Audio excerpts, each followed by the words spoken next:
Hi everybody, I hope all of you are doing great. Next in line in our string-based DP problems, we have longest common subsequence. Let us read this problem, a very famous problem. As you can see, 12k likes on LeetCode is not a very, small thing, right?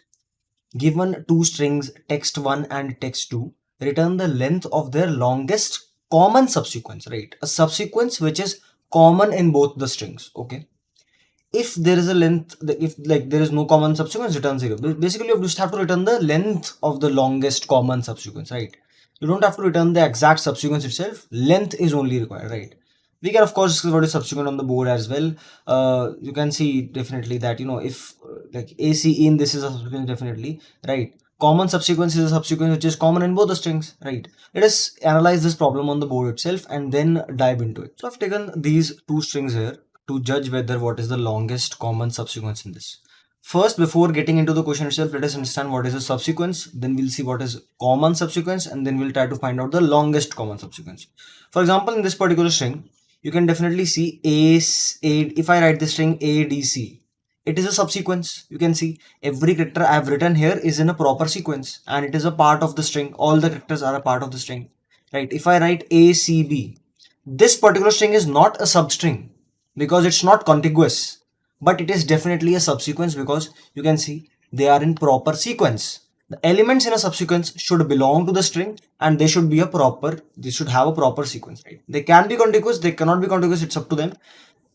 The only condition is that everybody should belong to the string itself and everybody should be in a proper sequence itself. For example, if I take this example BEA, you can see B is coming before E, right? Okay, this is fine, but A is coming before B and E both, right? This is not in a proper order of characters who are occurring here. Definitely this is not a subsequence, right? I hope this is clear that what is a subsequence. Now we are trying to find the common subsequence. What is a common subsequence? A common in both the strings. Let's say this is S1, let's say this is S2, this is string 1 and this is string 2. A is common in both of them. So A is a substring. A single character is definitely a subsequence. Sorry, not substring, it's a subsequence. So A is common in both of them. Okay. A, B, can you see both are having this subsequence? Definitely AB is a subsequence which is present in both of them and this is common as well. So this particular thing is a common subsequence. Now what about the longest common subsequence? Now longest, it is in terms of length. Now can you see A?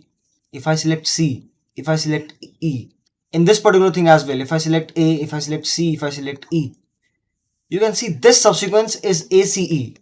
It is present in string 1 as well, it is present in string 2 as well, and you will not be able to find any other subsequence which is having a bigger length. If I replace this D here, now if I place A here, right, then also you can see ACE is there in this string, ACE is there in this string as well. So ACE is a subsequence which is common in both the strings, and if I am having a subsequence which is common in both the strings and that is having the longest possible length, it is called the longest common subsequence.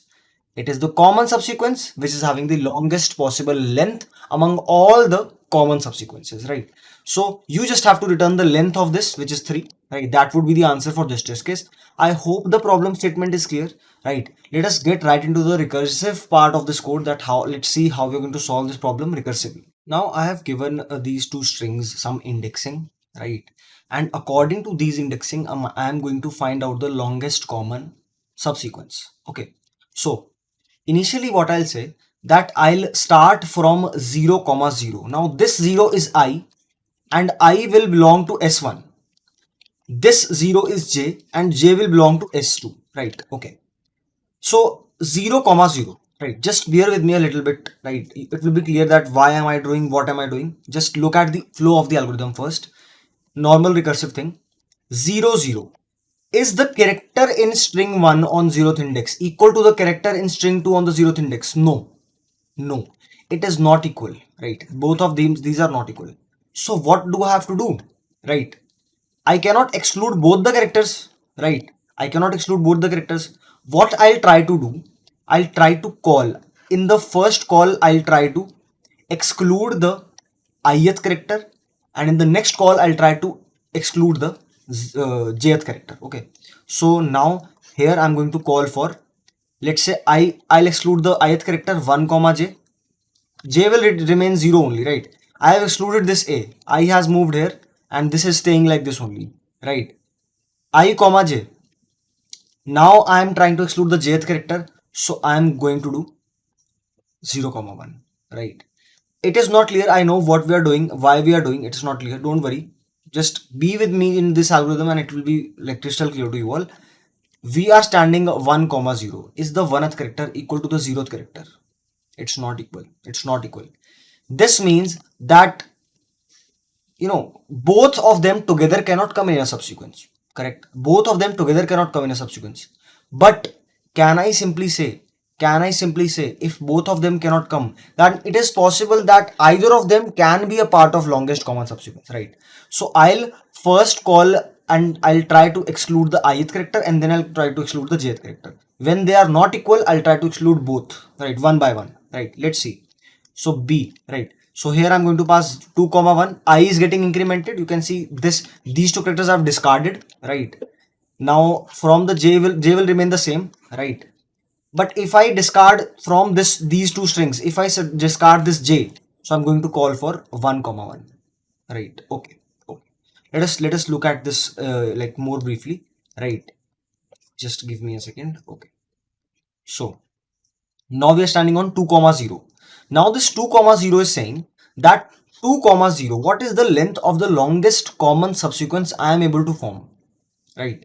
You can see we'll not be like these two characters are not equal. These two characters are not equal. And if these two characters are not equal, what I'm going to simply do, I'm going to try excluding the ith character and try excluding the jth character one by one, right? When both of them are not equal, we'll try excluding.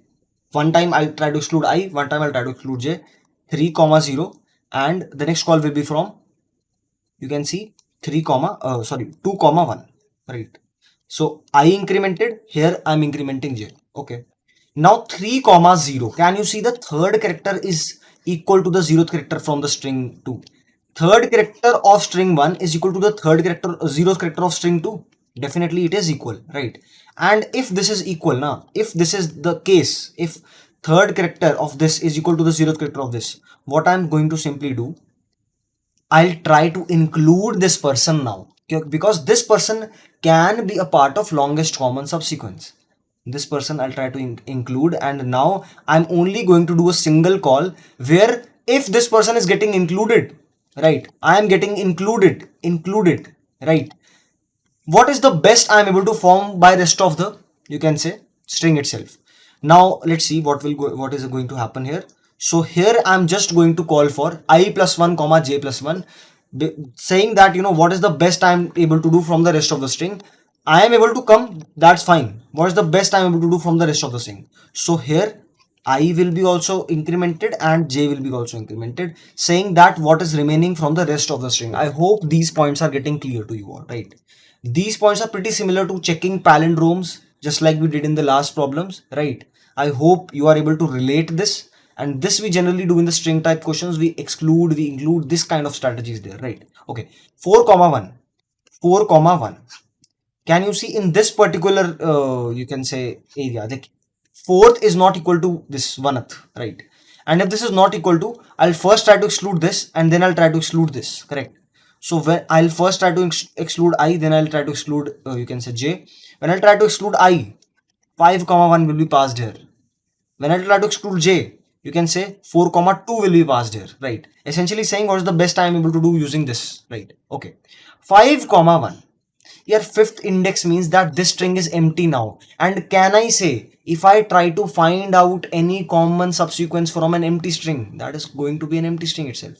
Here I am, let's say ABC, and the other string is empty. What is the common subsequence? It is empty string. So from this kind of case, when either of I or j reaches its length, I reaches the length of S1 or j reaches the length of S2, I'm going to return a 0, stating that I was able to find the longest common subsequence of length 0. Okay, no issues. 4 comma 2. Let's talk about 4 comma 2. Now this 4 comma 2 test case is a little bit bigger, so pay attention. You can see 4 is not equal to second person. So I'll try to exclude this person and then try to exclude this person one by one, right? So you can definitely imagine 2 calls will be there, right? If I try to exclude this, you can say 5 comma 2 will be called. And since 5 comma, whenever 5 comma 2 gets called, right, we always return a 0, right, because I has reached the length of S1. I'll also try to exclude what? 4 comma 2. I'll try to exclude C this time. So when I'll try to exclude C, so 4 comma 3 will be the thing, right? I incremented, J incremented. Okay. I'm going to into the maximum depths of this iteration. So please bear with me. Okay. ध्यान से देखो. Now 4 comma 3 I'm standing on. This is the scenario. What is the common subsequence in this? You can see E is the common subsequence, right? Let's see. You can see, but fourth is not equal to the third person, right? So fourth of S1 is not equal to third of S2. This means that I am going to do two calls. I'll try to find out the longest common subsequence once by excluding the ith person. So 5 comma 2, 5 comma 3, sorry, and then excluding the jth person, which is 4 comma 4. Okay. Now 5, again, we have reached out of bounds. I'm going to return 0 from here. But 4 comma 4, can you see there? Can you see this? That E and E characters are equal. Ith character of S1 is equal to jth character of S2. So whenever we include, can you see we only make one single call. I'll only make one single call of include, and this call will be there simply. And in this call, I'll simply say that here I am equal. What is the best rest of the people can do? You can see that here I'm going to call for 5 comma 5. And since 5 is there, this means you can say I has reached the length of S1. So I'm directly going to return 0 here. Now what is this 4 comma 4 is going to return? Can you see 4 comma in 4 comma 4, this fourth person was this person. I was, like, you can say I was equal to J, right? E was equal to E. Can you see that this 4 comma 4 is going to return whatever the other people, whatever the future people were able to do plus me. Why am I counting myself? Because E is equal to E, right? This is one common person, right? So I am going to return 0 plus 1, which is 1 itself. So this 4 comma 4 essentially states that I am able to make a longest common subsequence of length 1. Okay, I hope this is clear. If it's not clear, don't worry. We are still going to the iteration. By the time we reach this area, it will be clear. Don't worry. Okay? ध्यान से देखना. Let me speed it up a little bit. 4 comma 3 has to now decide. You can see in 4 comma 3, these people were not equal. So they have to return whatever best was there, right? So either best of this or best of this. Of course, one is the better one. I'll going to return this. You can see 4 comma 1 has to make a choice now. 4 comma 1, like 4 comma 2 has to make a choice. You can see best of both of them because fourth person and second person are not equal. The best other people can do, that's the best I can do, right? So I'm going to return 1 itself. This person, you can see 4 comma 1 also has to return 1 because fourth person of S1 was not equal to 1th person of S2. I'm going to return 1 from here. Now 3 comma 0, can you see this? Can you see what is the length of common subsequence in 3 comma 0? 3 comma 0. Can you see DE both is common. DE is common in both of them, right? From rest of the people, I'm able to make a length of 1. Can you see? From all these people, I'm not including this D right now. From all the other people other than this particular person D which I'm standing on, other people are able to do the best of 1, right? And I'll add myself to them, right? Whatever best they are able to do. So I am going to return a 2. This is saying that other people were able to make a best of E. I am adding myself, which is D. So 2 is going to be returned. Okay. Now looking at the state of this 2 comma 0, 2 comma 0, C was not equal to D. So C, this particular scenario, first try to exclude this C, and now we will try to get the answer by excluding this D, right? When I excluded C, you can see rest of the answer was bought by, you can see these many people, right? These many people, correct? You can see 3 comma 0. Yes, that was indeed the case. 3 comma 0 was getting the answer. But if I, you can see definitely, if I exclude this D person now, I'll be calling for 2 comma 1. I'll be calling for 2 comma 1, right? So 2 comma 1, can you see this in 2 comma 1? The common subsequence will be from, like, will be CE only, right? It will be CE only, correct? So I'm not making the calls for this here, right? Definitely it is going out to, like, it's going to get equal to CE only. It will be similar to this iteration itself. You can try this on your own. But here we are directly going to get an answer of 2. Here we are directly going to get an answer of 2, that these people are able to form a length of 2 as the longest common subsequence, right? Okay, okay. So now 2 comma 0 has to make a choice. What's the best? Second person was not equal. So I have to make a choice. So I'm going to return this will return 2 only, right? Now 1 comma 0 will say what? 1 comma 0 is saying that 1th person was not equal to the 0th person of this string. I tried excluded the 1th person. Now it's trying to exclude the 0th person of this string. So I am calling for 1 comma 1, essentially saying that what is the longest common subsequence I am able to form from this much string, right? You can see this much string can form BE. It can form, you can see CE as well, right? And yeah, these are the two possibilities. No matter what, it is going to return 1 comma 1 is going to return a length of 2 only, right? From these two areas, right? So I'm going to return a length of, so we return the length of 2. 1 comma 0 has to make a choice. Either we get the best answer by excluding the ith person, or we are getting the best answer from excluding the jth person. I am saying I am getting the best answer, like from both 2 is equal. I am going to return 2 only, right? Now 0 comma 0 made a choice by excluding, you can see 0 comma 0 made a choice by excluding the ith character. Now 0 comma 0 will try to exclude the jth character, essentially asking for the answer from this many, you can say, string. Now you can definitely see this test case will be interesting. 0th person of first string is equal to the 1th person of the second string. So this means I am getting included. If I am getting included, I'll be calling for the answer for the rest of the string. I plus 1 j plus 1 will be passed here. You can see 1 comma 2 will be passed here, right?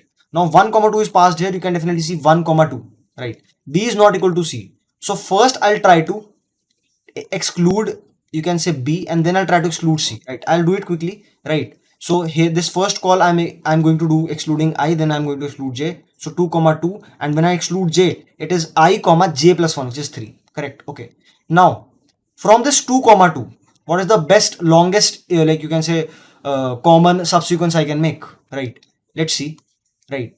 Can you of course imagine that, when we were calling for this 2 comma 1, right? This 2 comma 1, we might have, you can see 2 comma 1 is not equal, so we might have called for 3 comma 1 here, right? We might have called for 3 comma 1 here, and we also might have done this thing, excluding the ith character and then excluding the jth character, 2 comma 2. We might have pre-calculated this 2 comma 2 from here, right? And here we would have been applied the memoization approach, right? By remembering the answer itself. I hope this concept of memoization is clear. We have already discussed in the previous lectures. So 2 comma 2 is going to return what? 2 comma 2 is to say, okay, from this much string, you can see CE is common. So I'm going to make a length of 2, right? I'm directly saying that I'm going to make a length of 2. This will simply return 2 here, like that is it, right? 1 comma 3 on the other hand, 1 comma 3, you can see B is equal to B. B is equal to B, and if B is equal to B, I am going to call for, you can see, I am going to call for what? I'm getting included. The 1th person of this string is getting included with the 3rd person of this string, right? So it is common in both of them. So I'm going to call for rest of the people 2 comma 4. Rest of the people 2 comma 4. Now 2 comma 4, have we pre-calculated 2 comma 4 somewhere?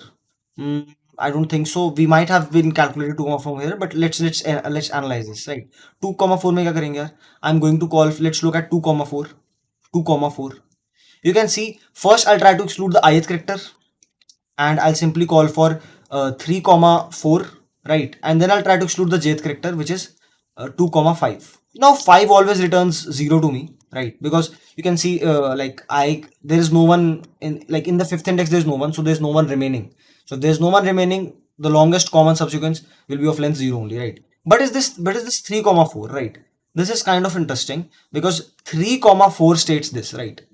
D is not equal to E. Now 3 comma 4 has a choice of calling. First it'll try to exclude the ith character, then it'll try to exclude the jth character. When it tries to exclude the ith character, I'll simply call for 4 comma 4, and when it excludes the jth character, I'll simply call for, you can see, 3 comma 5, right?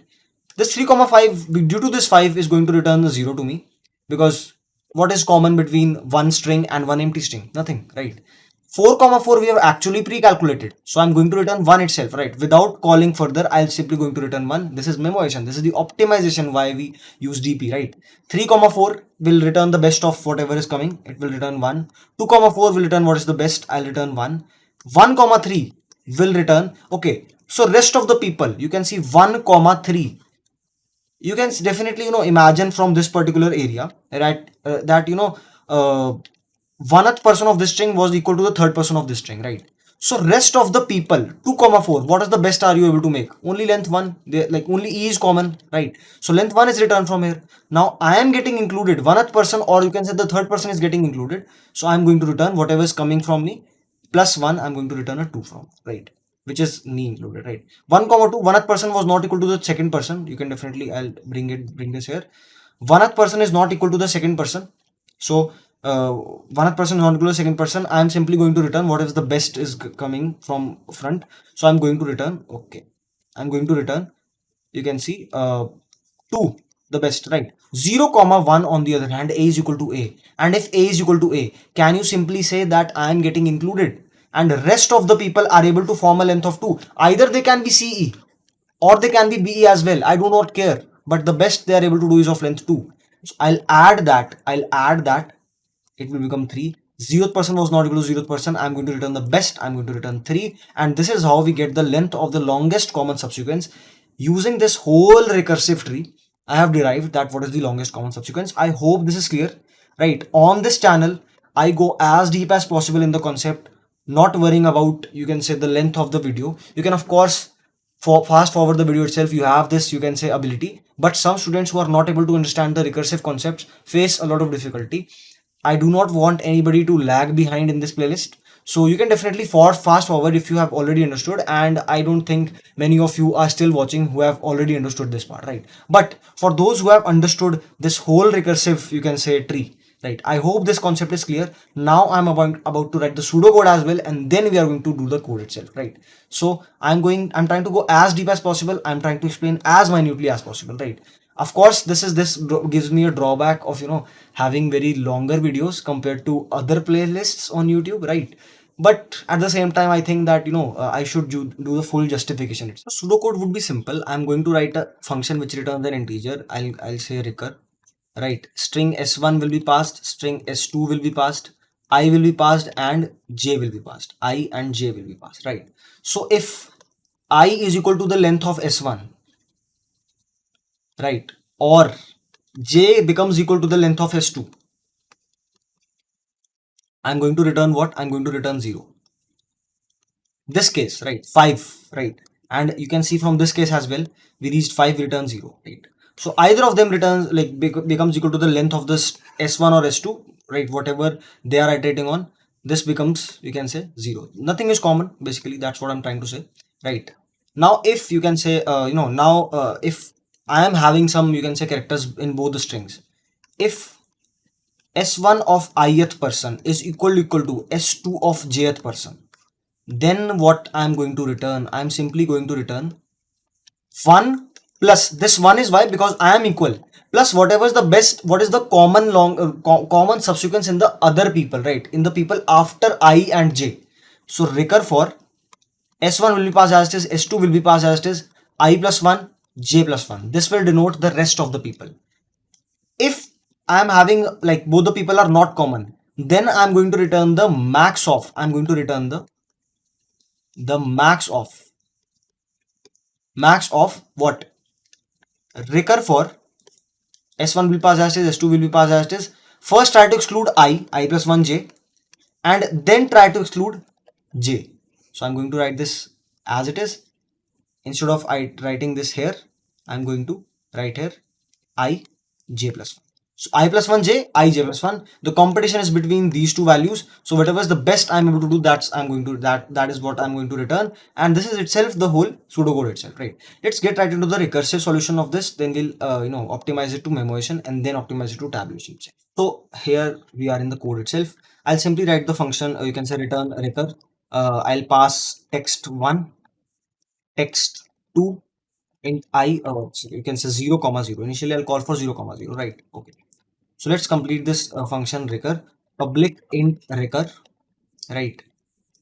Make some space. I'll write here string s1, string s2, integer I, integer j, right? Okay. If I, you can see, definitely see, if I is equal to s1 dot length, or j becomes equal to s2 dot length, because I is iterating only on s1, j is iterating only on s2 length, return 0. Nothing is common, right? Nothing is common, right? Okay, if you can say if s1 dot char at I is equal to s2 dot char at j, character at ith person of s1 is equal to the character of jth person of s2, I'm simply going to return 1 plus what's the best other people can do, right? So integer answer is equal to 1 plus what's the other people can do, right? Recur for s1, s2, I plus 1, j plus 1. Both are getting used up, right? Ith person and jth person is getting used up. That's why I'm passing I plus 1 and j plus 1, right? I'm going to return answer itself. I hope this is clear. And if we are not equal, if s of I, s1 of I is not equal to s2 of j, then what we are going to return? We are going to do the best which we can do. I'll try to exclude I versus I'll try to exclude j. So return, you can say integer exclude I. I'll call for recur s1, s2, I plus 1 j. And when I try to exclude j, it is simply I j plus 1. J plus 1. I hope this is clear. Here I'm going to write exclude j itself. In the end, I'm going to return math dot max of exclude I versus exclude j. Right. I hope this code is clear to everybody. It is not very difficult to understand this, right? But if still you are facing any doubts, you can definitely ask in the comment sections as well, right? Math.max exclude j is definitely not defined. Let me make it capital J and then run this. Okay. So, okay, let's wait for this. It is getting passed. I'm not submitting this because you can see according to constraints, the time complexity of our code is 2 to the power n in the worst case, right? Wherever I am doing 2 calls, it's 2 to the power n. 2 to the power n is not going to pass 2 to the power 1000 is very huge number, exponentially huge, right? So we are not going to run, I'm not submitting this.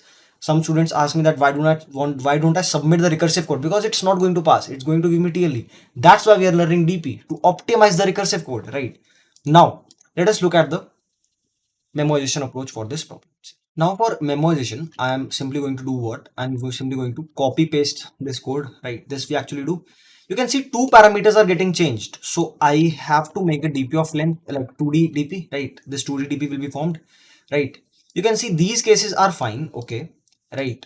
If you can see if DP of I comma j, you can say if it is not equal to 0, right? I'm going to return DP of I comma j. This means that I'm recalling my answer. I hope this trick is clear to everybody. Yeah, this is the direct trick I'm discussing here. I'm not going to explain what this trick is actually doing. I've explained this in the previous lectures. We are following this DP series in, you can say, in a trick form, right? I'll show the tabulation as well, and that will be very quick, right? So it's just a trick I have told to everybody. If you want to understand what is happening inside, you can definitely watch the previous lectures, or you can say start from the playlist from the very beginning. First 2-3 videos is covering all this parts, right? These tricks, right? So all right, okay. So let's look at this now, and I would advise you to, it would really help me if you watch the whole playlist as well, right? That will benefit you as well. And like till now the feedback is good. I hope you all are enjoying the videos as well. Let's get right into it. Let's not get deviated. So DP of ij, return ij, okay. Here, wherever I'm calling this recur, I'll simply change the name of this recur to memo, because this is memoization function. Here I have to change the name here as well. So memo, right? Wherever I'm calling memo, I'm going to pass DP, right? This is the direct trick I'm discussing. DP, right? And when I'm able to calculate the answer, I'm going to remember it as well, right? DP of I comma j is equal to answer. And here as well, while returning, I'm going to simply, just give me a second, I'm going to simply do this, right? DP of I comma j is equal to answer. I hope this point is clear, that why are we remembering the answers itself. What I'm going to simply do now, integer n is equal to text 1 dot length, integer m is equal to, let's make the dprn call for recur, text 2 dot length, right? And what I'm going to do in the end, integer dp is equal to new int n comma m, and I'm going to return memo of, you can say, text 1, text 2, 0 comma 0, and I'll pass dp as well, right? This is the memoization code. I hope this is clear. I hope we are doing it correctly. Let's run this and let's check whether it's working or not. Alright, it's getting accepted. Let's try to submit this memoization code because it's optimized over recursion. So it will be better than recursion itself and it will pass definitely. Right.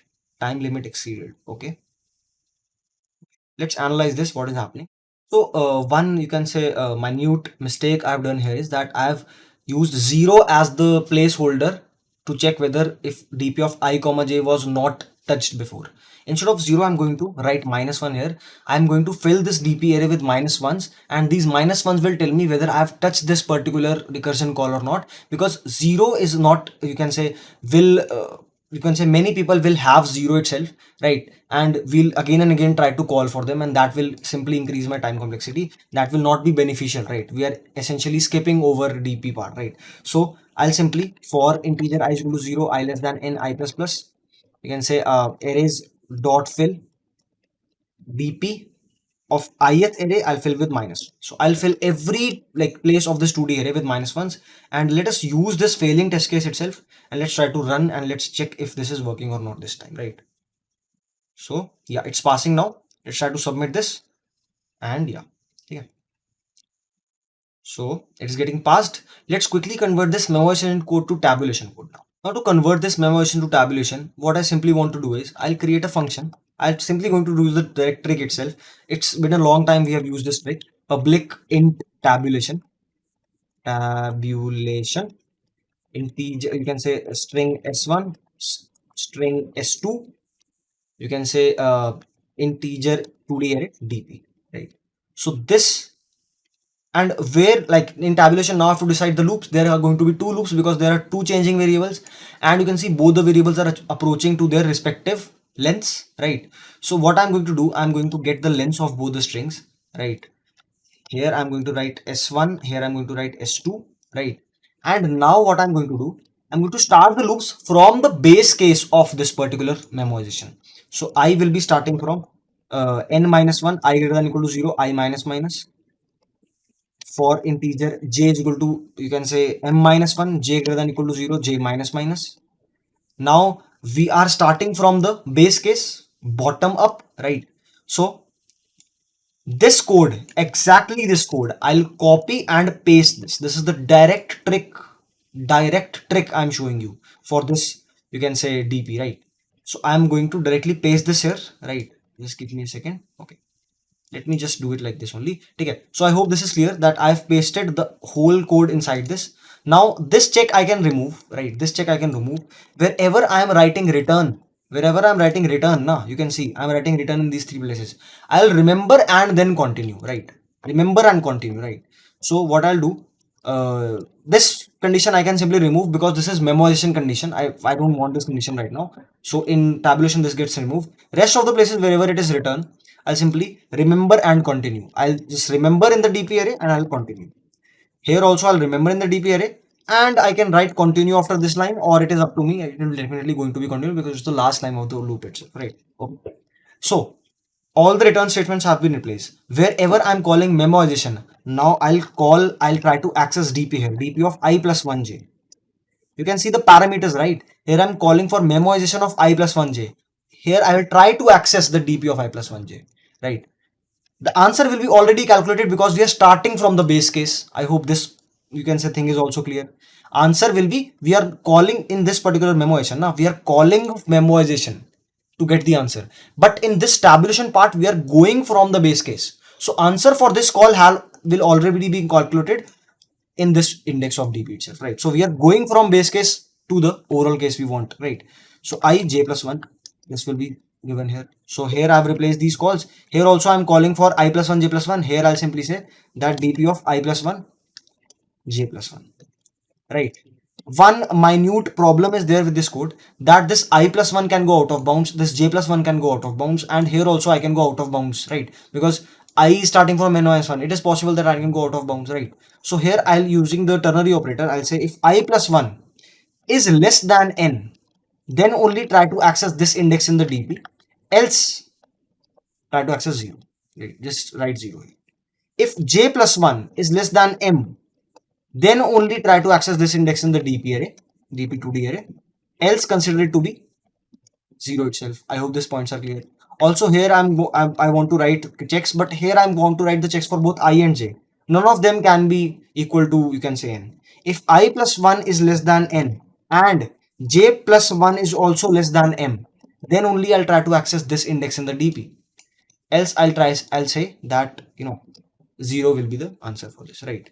In the end, I'm simply going to return DP of something something, and this something something will simply be, you can see, n, you can say n minus 1 comma, not n minus 1 comma m minus 1, it will be 0 comma 0. Yes, here we were calling from 0 comma 0, and we were in the base case we were having this s length. Here we are starting from the opposite lengths and we are returning 0 comma, right? So let me just return this thing itself. Return tabulation, and in this tabulation I'm going to write s1 s2 and dp, s1 s2 and dp. Let's try to run this code and see if it's working. All right, s1 s2 symbols are not defined. Let us see what is happening. Okay, here I'm going to write text1 and text2, right? Because here the variable names are text1 and text2. Okay, let's try to run this now. It's getting accepted. Let's try to submit this now and see if it's working or not. And yeah, it's working just fine. It's much better than, you can say, recursive memoization, because memoization is actually having the, you can say, recursive overhead as well, right? I hope this problem was clear to everybody. I hope you all are enjoying these lectures. I'm going to do as deep as possible in the lectures, and it is possible, right? In the last videos highlighted comment, videos will definitely be long, one person said, right? But the videos are, authentic, right? And as deep as possible, I'm trying to do that, right? So I hope this concept is clear. I hope to see you all in the next video itself. Until the next video drops, bye.